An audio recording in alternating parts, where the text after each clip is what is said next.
കേരളം എങ്ങോട്ടാണ് പോകുന്നത്? ആദ്യം മുതലേ പറഞ്ഞ RSSന്റെ പരിപൂർണമായ കരാളഹസ്തങ്ങളില് ഈ വിഷയം എന്താ പറയാ, കേരളത്തിന്റെ മുഖ്യമന്ത്രിയുടെ ഓഫീസും പ്രത്യേകിച്ച് ആഭ്യന്തര വകുപ്പും അതിനപ്പുറം ഒരു ഇഞ്ച് മുഖ്യമന്ത്രിക്ക് നീങ്ങാൻ കഴിയില്ല. SFIയുടെ തീരുമാനം വരുന്നുണ്ട്, ഒന്നും വരാനില്ല. നമുക്കറിയാം ഏത് തലത്തിലേക്കാണ് ഈ കാര്യങ്ങൾ കൊണ്ടുപോകുന്നത്. കഴിഞ്ഞ പാർലമെന്റ് തെരഞ്ഞെടുപ്പിന്റെ തൊട്ടു മുമ്പ്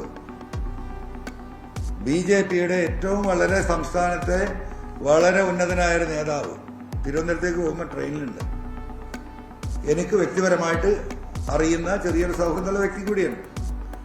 അന്ന് അദ്ദേഹം എന്നോട് പറഞ്ഞൊരു കാര്യം, അന്ന് കേരളത്തിലെ രാഷ്ട്രീയം ഞങ്ങളൊരു 3-4 മണിക്കൂർ ഏതായാലും ഫ്രീ ആണ് ഇരുന്ന് സംസാരിച്ച.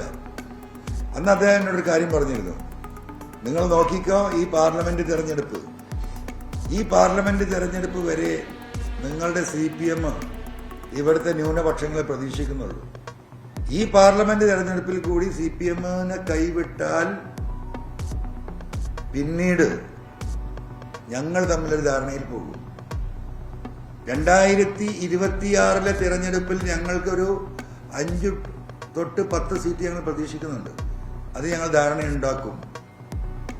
ഞങ്ങളുടെ ലക്ഷ്യം 2031 ഭരണമാണ്. അത് ഈ പാർലമെന്റ് തെരഞ്ഞെടുപ്പ് കഴിഞ്ഞിട്ടില്ല, അതിനു മുമ്പാണ്. ഞാൻ ഓരോ ഘട്ടത്തിലും ഇതിങ്ങനെ ആ പറഞ്ഞ വാക്കുകൾ അദ്ദേഹം പറഞ്ഞത് ഞാനിങ്ങനെ റീവൈൻഡ് ചെയ്ത് കേൾക്കും.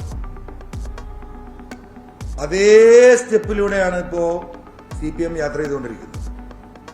ആ പാർലമെന്റ് തെരഞ്ഞെടുപ്പ് കഴിഞ്ഞ റിസൾട്ട് വന്നതിന്റെ പിറ്റേ ദിവസം തുടങ്ങിയതാണ് ഈ ന്യൂനപക്ഷ വിരോധം. ആവർത്തിച്ച് CPMന്റെ പല ലീഡർഷിപ്പും പറഞ്ഞുകൊണ്ടേയിരിക്കുന്നത്. എന്തിനേറെ പറയുന്നു, ഈ വിഷയത്തിൽ അജിത് കുമാറുമായി ബന്ധപ്പെട്ട്, ശശിയുമായി ബന്ധപ്പെട്ട വിഷയത്തിൽ മുഖ്യമന്ത്രി എന്നെ തള്ളിപ്പറയുന്ന ഘട്ടം കഴിഞ്ഞതിന് ശേഷം ഞാൻ ഒറ്റ തിരിഞ്ഞ് മാറി നിന്നപ്പോ ആദ്യം പറഞ്ഞെന്താ, എന്റെ സമ്മേളനങ്ങളിൽ മുഴുവൻ പങ്കെടുക്കുന്ന ആളുകൾ ഈ പറയുന്ന മുസ്ലിം തീവ്രവാദികളാണ്. 1000-ങ്ങളും 10,000-ങ്ങളും പങ്കെടുത്ത മീറ്റിങ്ങുകളിൽ അതൊക്കെ മുസ്ലിം തീവ്രവാദികൾ. അത് കഴിഞ്ഞ് ഇപ്പൊ ഏറ്റവും അവസാനം വയനാട്ടിലെ സംഭവം എന്താ, 2 ദിവസം മുമ്പ് പോളിറ്റ് ബ്യൂറോ അംഗം സഖാവ് വിജയരാഘവന്റെ സ്റ്റേറ്റ്മെന്റ് എത്ര ഗൗരവതരമാണ്. അവിടെ വോട്ട് ചെയ്ത കേരളത്തിൽ CPMനല്ലാതെ വോട്ട് ചെയ്യുന്ന എല്ലാ മുസ്ലിങ്ങളും തീവ്രവാദികളാണ് എന്ന് പച്ചക്ക് പറയല്ലേ, വളരെ പച്ചക്ക്. ആ പറഞ്ഞതിന്റെ അർത്ഥം എന്താ, ഒരു മറയുമില്ലാതെ പറയാണ്. ഹിന്ദുത്വ തീവ്രവാദത്തെ CPMനോട് അടുപ്പിക്കാൻ ഓരോ ഗ്യാപ്പും ഉപയോഗിച്ചുകൊണ്ടിരിക്കുകയാണ് കഴിഞ്ഞ 7 മാസമായിട്ട് ഈ പാർലമെന്റ് തെരഞ്ഞെടുപ്പിന് ശേഷം CPMന്റെ നേതാക്കന്മാർ. മെക്സവനുമായി ബന്ധപ്പെട്ടുണ്ടായ സ്റ്റേറ്റ്മെന്റ്, ആ സ്റ്റേറ്റ്മെന്റിൽ എന്താണ് പ്രതിഫലിച്ചത്? ഇത്ര പച്ചയായി കമ്മ്യൂണിസ്റ്റ് പാർട്ടിയുടെ ചരിത്രത്തിൽ ആരെങ്കിലും കേരളത്തിലെ മുഴുവൻ മുസ്ലിങ്ങളും വർഗീയവാദികളാണ് എന്ന് പറയുന്ന ഒരു ഘട്ടം കേരളത്തിൽ ഉണ്ടായിട്ടുണ്ടോ? RSSന്റെയും BJPയുടെയും നേതാക്കന്മാർ പറയാൻ മടിക്കുന്ന വാക്കുകൾ, അത് ഇവിടുത്തെ CPMന്റെ ലീഡർഷിപ്പ്, അതും ഏറ്റവും ഉത്തരവാദിത്തപ്പെട്ടവർ ആവർത്തിച്ച് പറയുന്ന രാഷ്ട്രീയത്തിലേക്ക് പോവാണ്. ഒരാൾ പ്രതികരിച്ചോ? ഇവിടെ ജലീൽ എവിടെ പോയി? ജലീൽ കുറെ വീമ്പടക്കിയിരുന്നല്ലോ, കുറെ പോസ്റ്റൊക്കെ ഇട്ടിരുന്നല്ലോ ഈ അജിത് കുമാറിന്റെ വിഷയവുമായി ബന്ധപ്പെട്ടിട്ട്. എന്താണ് ജലീലിന്റെ നിലപാട്? പാർട്ടിയുടെ വിഷയങ്ങളിൽ ഞാൻ ഇടപെടുന്നില്ലെങ്കിലും പോലീസിന്റെ വിഷയത്തിൽ PV അൻവറിനോടൊപ്പമാണ് ഞാനെന്ന് പറഞ്ഞ് നിരന്തരമായി പോസ്റ്റ് ഇട്ടിരുന്ന വ്യക്തിയാണ് ശ്രീ KT ജലീൽ. കാണാനില്ലല്ലോ, ഈ സംഭവ വികാസങ്ങൾ മുഴുവൻ നടന്നിട്ടൊരു മറുപടിയില്ലല്ലോ. അപ്പോ എന്തുകൊണ്ടാണ് ജലീൽ സൈലന്റ് ആയത്? ഞാനൊന്ന് ചോദിക്കട്ടെ. ഇപ്പോ സഖാവ് വിജയരാഘവന്റെ പ്രസ്താവന കമ്മ്യൂണിസ്റ്റുകാർക്ക് പ്രതികരിക്കാൻ ബുദ്ധിമുട്ടുണ്ടാവും.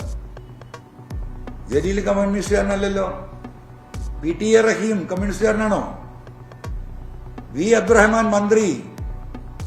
ഞങ്ങളൊക്കെ ജയിച്ചത് എങ്ങനെയാ?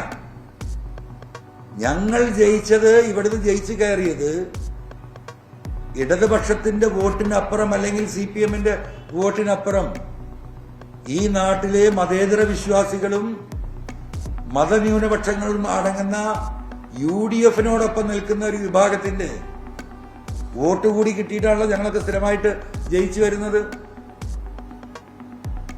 ആ സമൂഹത്തെ ഒന്നടങ്കം വർഗീയവാദികൾ എന്ന് പറയുമ്പോൾ ആ പറഞ്ഞത് ശരിയായില്ല എന്ന് പറയാനുള്ള ബാധ്യതയെങ്കിലും ഈ അബ്ദുറഹ്മാനും ഈ ജലീലിനും ഈ PT റഹീമിനില്ലേ? എന്താരും ഒന്നും ഉണ്ടാത്തത്? അല്ല, ഇത് ജനം വീക്ഷിച്ചുകൊണ്ടിരിക്കുകയാണ്. അപ്പോൾ ഓരോ ഘട്ടം നിങ്ങൾ നോക്കണം. ഒരു വാക്ക് ഉച്ചരിച്ചാൽ, ഇപ്പോ ഇന്ന് വയനാട്ടിലെ പാർട്ടിയുടെ തെരഞ്ഞെടുപ്പ് നടക്കുകയാണ്. ആരാ സെക്രട്ടറി? ഇപ്പൊ നടന്ന തെരഞ്ഞെടുപ്പിൽ മത്സരം നടന്ന് ഗഗാറിൻ ഔട്ടായി. ചെറുപ്പക്കാരനായ റഫീഖ് സെക്രട്ടറി. എന്താ കാര്യം?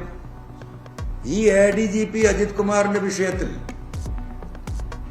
ഞാൻ പറഞ്ഞ നിലപാട് ശരിയാണ് എന്ന് പറഞ്ഞ വ്യക്തിയാണ് വയനാടിലെ പാർട്ടി സെക്രട്ടറി ആയിരുന്ന സഖാവ് ഗഗാറിൻ.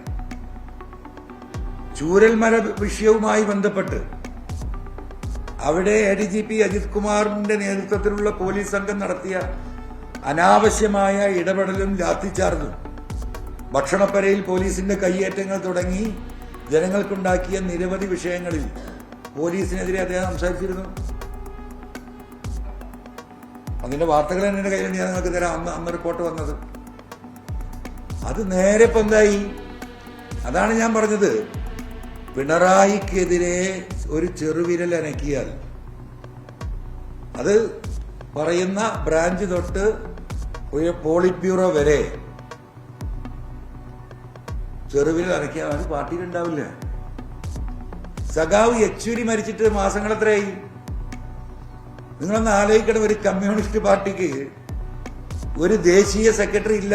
എന്താ ഇല്ലാത്തത്? എന്താ തീരുമാനിക്കാൻ ബുദ്ധിമുട്ട്?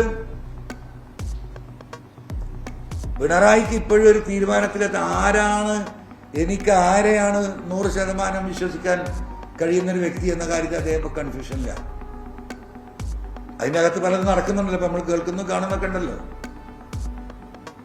ഇരിക്കുന്ന കസാരയെ പോലും വിശ്വാസമില്ലാത്ത അവസ്ഥയിലേക്ക് സഖാവ് പിണറായി വിജയൻ നീങ്ങുകയാണ്. ഇപ്പൊ എവിടെ ഒരു അപശബ്ദം കേട്ടാലും ആ അപശബ്ദങ്ങളെ മുഴുവൻ പാർട്ടിയിൽ നിന്ന് ഒഴിവാക്കിക്കൊണ്ടിരിക്കുകയാണ്. അതിന്റെ ഈ പാർട്ടി സമ്മേളനത്തിലെ ആദ്യത്തെ രക്തസാക്ഷിയാണ് വയനാട്ടിലെ സഖാവ് ഗഗാറിൻ. അപ്പൊ ഞാനിത് മൊത്തത്തിൽ ഇത് പറഞ്ഞു വന്നത്, കേരളത്തിലെ ജനങ്ങൾ മനസ്സിലാക്കേണ്ട, ഞാൻ നൽകിയ പരാതിയിൽ ഒരു നീതിയും കേരളത്തിലെ ജനങ്ങൾ പ്രതീക്ഷിക്കേണ്ടതില്ല. ഒരു മേഖലയിലും നമുക്കൊരു നീതിയും ലഭ്യമാകില്ല. ഇതിനി ജനങ്ങള് ഇതിനെങ്ങനെ നേരിടണം എന്നുള്ളത് ജനങ്ങളാണ് തീരുമാനിക്കേണ്ടത്. ജനങ്ങൾ തീരുമാനിച്ചതിന്റെ ലക്ഷണങ്ങൾ ഇപ്പൊ നമ്മൾ കണ്ടു. വയനാട് പാർലമെന്റ് തെരഞ്ഞെടുപ്പിലെ വോട്ട്, ഈ പറയുന്ന പാലക്കാടത്തെ വോട്ട്, ചേലക്കരയിലുണ്ടായ CPM നഷ്ടപ്പെട്ട 30,000-ഓളം വോട്ട്. അപ്പൊ ജനം ഇത് തിരിച്ചറിഞ്ഞ് പ്രതികരിക്കാൻ തുടങ്ങിയിട്ടും ഈ വിഷയത്തിൽ ഒരു പ്രതികരണം ഉണ്ടായിട്ടില്ല.